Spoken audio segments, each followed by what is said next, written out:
When will it be a good time to buy a house? Well, shopping for a home in the early 2020s will easily be summarized with housing shortages, bidding wars, buyer fatigue, and fears. Now, this is true throughout our nation. Many people may be asking themselves, when will it be a good time to buy a house? Stick around because I'm going to dive into that next.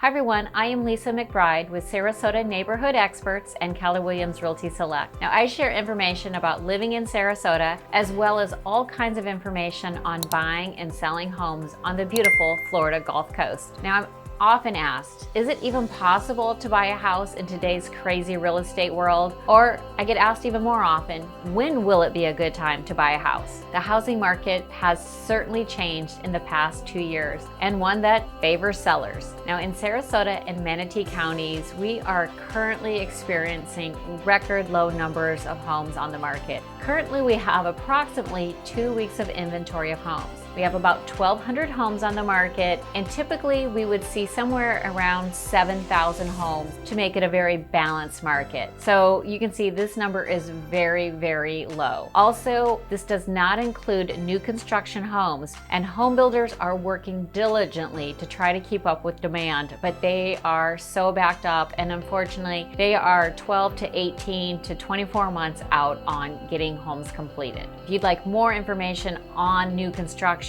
be sure to check out my other video about buying new construction versus resale after you watch this. So I feel like I keep telling people very negative things about the housing market, but let's chat a little bit about why this is happening and when it may change, and more specifically, when it will be a good time to buy a house. First, one of the key factors of why housing is booming is interest rates have been at record low. And although home prices may have been soaring, it has still been a little bit more affordable for many home buyers. Many people have closed on loans at 3% interest rate or even lower. Now, the Fed has clearly stated that they will be raising interest rates in 2020 and have already done so. And with rising interest rates and rising cost of homes, affordability will begin to play a major factor in housing sales. Rising interest rates will slow some buyers, but it's only going to slow them a bit, and I don't think it's going to be enough to all of a sudden take everyone out of the buyer role. So although it will stop a few people, it's not going to help our housing shortage significantly. Now, the next factor to consider when we are talking about housing shortage and why this may change in the next year or two is that there are a number of home sellers that are anxious to downsize, relocate, or upsize that have been sitting on the fence for fear they may not be able to find a home they want to move into.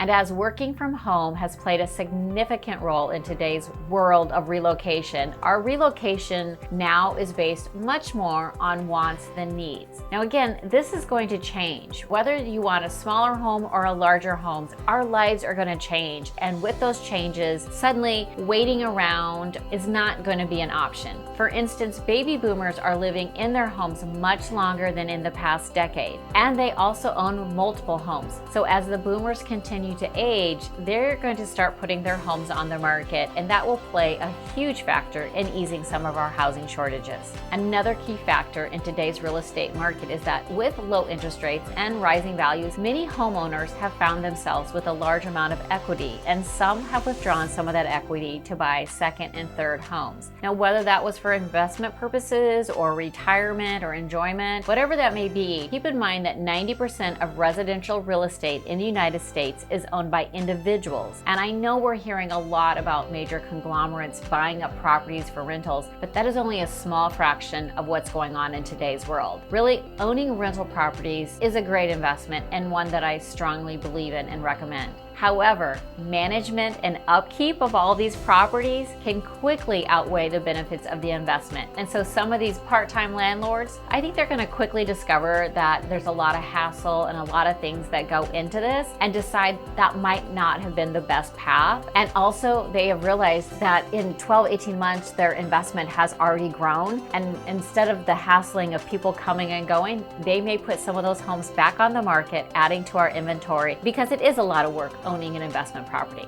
Now, another factor that plays into the housing shortage goes way back, long before the pandemic even began, and that is the number of homes that were being built between 2010 and 2020. Now, the Great Recession wiped out many home builders, lumber mills, and half the number of homes were being built during that decade than are normally would be built. So housing supply was already suffering prior to the pandemic. At this time, we have more millennials that are aging into peak buying years, baby boomers living longer, so the housing shortage was something that was already in play. It was just exacerbated by the pandemic. So as we talk about when will homes come back on the market, you can see that it's going to take some time before this housing shortage is actually not a shortage anymore. It's going to take some time before we have a balanced market again. So when is the best time to be a buyer? Well, when identifying the perfect time to buy a house, you would always want to choose a time when you could maximize your wealth and minimize your stress by picking a time that prices would be low and you would believe they're going to rise soon. For instance, would you have guessed that the perfect time to buy a house was March 2020 when the whole world shut down? Now, if you were somebody that was able to predict that and buy and double your investment in 2 years, well, you're very, very smart and very, very lucky. However, most people were so scared and uncertain of what was going to happen, they weren't in the market to buy a home, which makes me come to the point that no one can accurately predict